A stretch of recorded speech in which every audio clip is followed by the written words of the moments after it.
बिस्मिल्लाहिर्रहमानिर्रहीम स्टूडेंट्स, आज हम जिस टॉपिक के बारे में बात करने जा रहे हैं वो है integration. So first of all मैं आपको इंटीग्रेशन के बारे में बेसिक कंसेप्ट बताता हूँ कि इंटीग्रेशन किसे कहते हैं।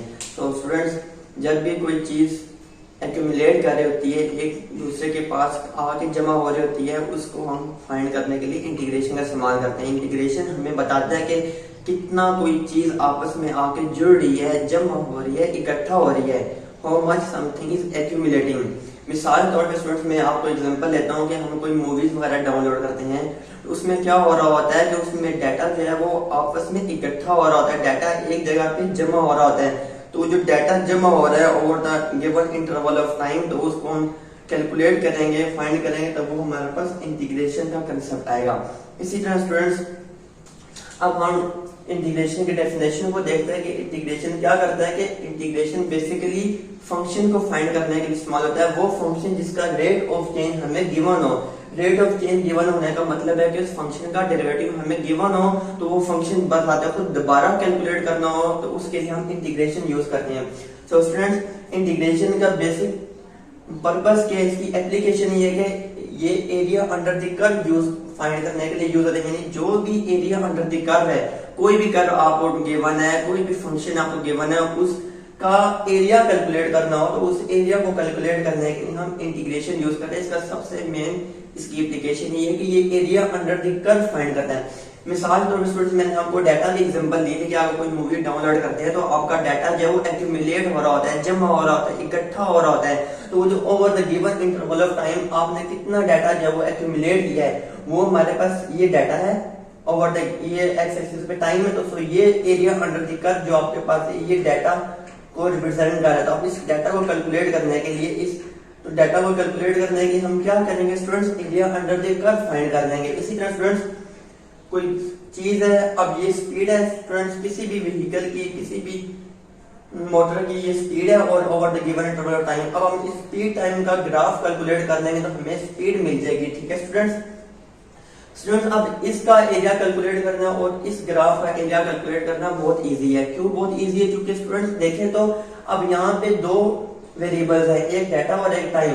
यहाँ पर भी दो है, स्पीड टाइम। इनमें से एक क्वांटिटी क्या है वो फिक्स है। मिसाल के तौर पे डाटा आपको फिक्स गिवन है, टाइम आपका चेंज हो रहा है। यहाँ पे स्पीड भी कांस्टेंट है, स्पीड चेंज नहीं हो रही, टाइम हमारे पास चेंज हो रहा है। तो जब भी आपको एक चीज कांस्टेंट मिल जाएगी और दूसरी चेन वैरी कर रही होगी और ये एरिया भी अंडर द स्ट्रेट लाइन होगा, तो इसको फाइंड करने के लिए हमारे पास कोई फॉर्मूला जरूर होगा जिसके जरिए हम इसको इजीली कैलकुलेट कर लेंगे। लेकिन स्टूडेंट्स, अगर आपको कोई इस तरह की कर्व मिल जाए जो कि जिसकी कोई प्रॉपर शेप ना हो, तो उस प्रॉपर शेप ना होने की वजह से ना हमारे पास कोई ऐसा फॉर्मूला होगा जिसके जरिए हम उस कर्व का एरिया फाइंड कर सके, तो उसके लिए हम क्या करेंगे स्टूडेंट्स, वो मैं आपको आज बताऊंगा। ठीक है स्टूडेंट्स, उसके लिए मैं आपको एक चीज बताता हूँ। अब यहाँ पे हमने टाइम और डाटा, स्पीड टाइम लिया था, इसलिए अगर हम जनरल फॉर्म में बात करें तो हम जो ये इस एक्स एंड वाई एक्सिस हम लेंगे जो कि एक दूसरे का बेसिकली फंक्शन होंगे। यानी हम इस एक्सिस पे एक्स लेंगे और ये एक्सिस हम वाई कर लेंगे। इस तरह हमने इस एक्सिस को डाटा कहा था, इस एक्सिस को टाइम कहा था। लेकिन इन जनरल अगर जनरल फॉर्म में बात की जाए तो इस एक्सिस को हम एक्स एक्सिस और इस एक्सिस को वाई एक्सिस बोलेंगे और ये दोनों एक दूसरे का फंक्शन होंगे। तो स्टूडेंट्स, मैं अब आपको बताऊंगा कि अगर कोई आपको इस तरह की शेप मिल जाए, ऐसा फंक्शन मिल जाए जिसकी कर्व कोई इरेगुलर हो, अब उसका एरिया डायरेक्ट कैलकुलेट ना कर सकते हो इंटीग्रेशन के इस फॉर्मूले के तहत, तो हम उसको कैसे कैलकुलेट करें। सो आइए स्टूडेंट्स, वो हम देख लेते हैं। स्टूडेंट्स, मैं एक फंक्शन ले रहा हूँ, लेट्स सपोज ये हमारे पास फंक्शन है एफ ऑफ एक्स स्टूडेंट्स। ठीक है, अब ये फंक्शन है, अब मुझे इसका क्या फाइंड करना है, area under the curve find करना है। उसके लिए मैं हॉरिजॉन्टल वर्टिकल लाइन ड्रा करूंगा एक्स एक्सिस के ऊपर। स्टूडेंट्स, ये मैंने एक्स एक्सिस पे वर्टिकल लाइन ड्रा कर दी है। अब स्टूडेंट्स, अगर मैं यहां से एक लाइन ड्रा करूं हॉरिजॉन्टल, तो स्टूडेंट्स आपको नजर आ रहा है ये हमारे पास दो शेप में ये फिगर जो है वो चेंज हो चुके हैं। एक आपको रेक्टेंगल नजर आ रहा है और दूसरा जो है वो कोई इरेगुलर शेप है जिसके हमें कोई प्रॉपर शेप के बारे में मालूम नहीं है। अब स्टूडेंट्स, इस फिगर का अगर आपने area under the curve find करना है, इस फंक्शन का area under the curve find करने के लिए आप क्या करेंगे, आप मजीद रेक्टेंगल्स को ड्रा कर दें। सपोज स्टूडेंट्स, मैंने एक और रेक्टेंगल ड्रा की है। अब स्टूडेंट्स, मेरे पास ये दो रेक्टेंगल्स मिल चुकी हैं मुझे, एक ये रेक्टेंगल और ऊपर हमारे पास शेडेड एरिया। तो स्टूडेंट्स, एरिया का फॉर्मूला क्या होता है, एरिया इज इक्वल टू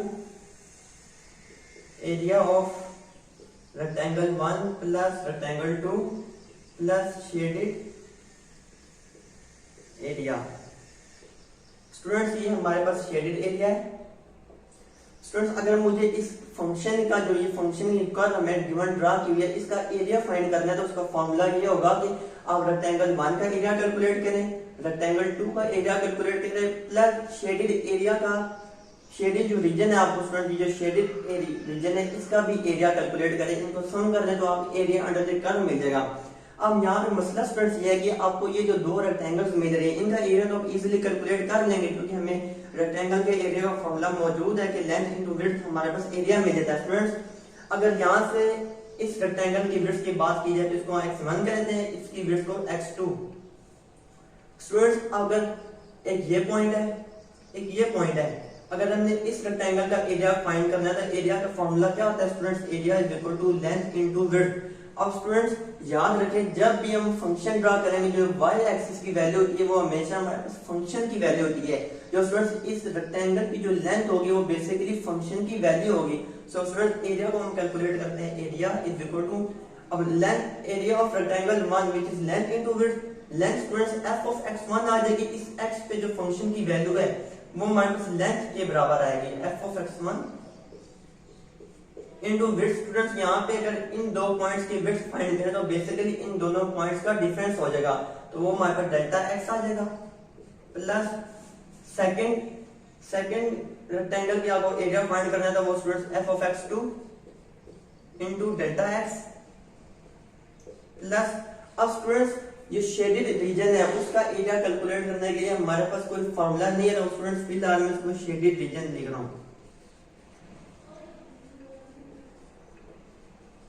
अब स्टूडेंट्स अगर आपको मजीद एक्यूरेसी चाहिए, अब यहाँ पे हमारे पास एक्यूरेसी नहीं चुके इन दोनों का एरिया तो हमें मिल चुका है लेकिन जो शेडेड रीजन था उसका एरिया हमें नहीं मिला। उसके लिए आपको क्या करना होगा अगर आप चाहते हैं मजीद एरिया को एक्यूरेट बनाने के लिए कि हमारे पास एरर कम हो, हमें approximate area of the function मिल जाए, उसके लिए आपको जो नंबर ऑफ स्ट्रिप्स हैं जो रेक्टेंगल्स है वो ज्यादा से ज्यादा ड्रा करनी पड़ेंगी। जब आप रेक्टेंगल्स को ज्यादा से ज्यादा ड्रा करेंगे इससे स्टूडेंट्स आपकी एक्यूरेसी में इंक्रीज आएगा। वो स्टूडेंट्स मैं यहाँ पे रेक्टेंगल्स मजीद ड्रा कर रहा हूँ। स्टूडेंट्स ये देखें, स्टूडेंट्स जब मैं रेक्टेंगल्स मजीद ड्रा करूंगा तो अब जो रेक्टेंगल्स की जो लेंथ होगी स्टूडेंट्स जो दो रेक्टेंगल्स के दरमियान का जो लेंथ डिफरेंस आएगा, विड्थ का डिफरेंस वो जो डेल्टा x है वो अप्रोक्सीमेटली इक्वल टू 0 हो जाएगा। स्टूडेंट्स ये देखें मैं मजीद रेक्टेंगल्स ड्रा कर रहा हूँ इसके अंदर। स्टूडेंट्स मैं जितनी ज्यादा रेक्टेंगल्स ड्रा करता जाऊंगा जो मेरे पास जो विड्थ होगी दो रेक्टेंगल्स के दरमियान या दो स्ट्रिप्स के दरमियान, स्टूडेंट्स एक ये स्ट्रिप है, एक ये स्ट्रिप है, एक ये स्ट्रिप है, एक ये स्ट्रिप है। स्टूडेंट्स अब इन स्ट्रिप्स के दरमियान जो हमारे पास डिफरेंस आएगा, जो विड्थ का जो डिफरेंस आएगा वो बहुत ही ज्यादा नेग्लिजिबल हो जाएगा, स्मॉल हो जाएगा। दैट मींस दैट अगर हम n को बहुत ज्यादा बढ़ा दें, जो स्ट्रिप्स हैं उनकी तादाद हम इंफिनिटी तक ले जाएं यानी स्ट्रिप्स को बहुत ज्यादा कर दें, इससे स्टूडेंट्स ये होगा कि जो हमारे पास जो शेडेड रीजन था वो भी तकरीबन हमारे पास इस रेक्टेंगल के अंदर शामिल होता जाएगा। उससे हमारे पास जो एरर होगा उस एरर की जो हमारे पास जो पॉसिबिलिटी हो बहुत ज्यादा रिड्यूस हो जाएगी। सो स्टूडेंट्स हम लिखेंगे area is equal to limit delta x approaches to 0। Delta x approaches to 0 students मैंने इसलिए लिखा चूंकि जब हम स्ट्रिप्स को बहुत ज्यादा बढ़ा देंगे जो दो स्ट्रिप्स के दरमियान जो विड्थ का डिफरेंस होगा डेल्टा x होगा वो नेग्लिजिबल हो जाएगा, अप्रोक्सीमेटली इक्वल टू 0। जब ये नेग्लिजिबल हो जाएगा तो हमारे पास जो रेक्टेंगल ज्यादा होने की वजह से जो शेडेड रीजन है वो भी रेक्टेंगल के अंदर शामिल होता जाएगा, इसलिए हमारे पास जो एरिया है वो ऑलमोस्ट अप्रोक्सीमेट एक्यूरेट मिलेगा इस गिवन फंक्शन का। So limit delta x approaches to 0 f of x I delta x। Students ये आपको एरिया ऑफ द एरिया आपको मिल चुका है स्टूडेंट्स। तो इस तरह स्टूडेंट्स आप किसी भी फंक्शन का जब वो एरिया इजीली कैलकुलेट कर सकते हैं। स्टूडेंट अगर यहाँ तो मैं एक चीज लिखना भूल गया, मैं लिखता हूँ summation i is equal to 1 to n। Student अब ये i equal to 1 to n आपको ये रिप्रेजेंट कर रहा है, जब आप i की वैल्यू 1 पुट करेंगे तो जो हमारे पास फर्स्ट स्ट्रिप है, फर्स्ट रेक्टेंगल है, उसका एरिया कैलकुलेट करेगा f of x1 into delta x1। जब आप n2 पुट करेंगे तो सेकंड रेक्टेंगल का, थर्ड रेक्टेंगल का, फोर्थ, फिफ्थ, सिक्स, इसको तमाम रेक्टेंगल्स का एरिया वो कैलकुलेट करेगा, उसको हम सम कर लेंगे तो हमारे पास total area under the curve मिल जाएगा इस गिवन फंक्शन का। तो स्टूडेंट इस तरह से आप किसी भी फंक्शन का area under the curve find कर सकते हैं। लेकिन स्टूडेंट याद रखने वाली बात है कि ये जो तरीका हमने इस्तेमाल किया ये काफी लेंथी है, काफी टाइम गेनिंग है। तो इसलिए स्टूडेंट्स आने वाले वक्तों में जो साइंटिस्ट थे उन्होंने मजीद इस पे काम किया और एक शॉर्टकट मेथड तैयार किया जिसके बायस जो फंक्शन को जो एरिया अंडर द कर्व है वो कैलकुलेट करना निहायत आसान हो गया। तो स्टूडेंट्स अगले लेक्चर में आपको उसी के बारे में बताऊंगा कि किस तरह वो शॉर्टकट था और कैसे उसको इस्तेमाल करते हुए एरिया अंडर द कर्व को फाइंड किया गया। तो स्टूडेंट ये बेसिक कंसेप्ट था, होप आपको मेरी वीडियो समझ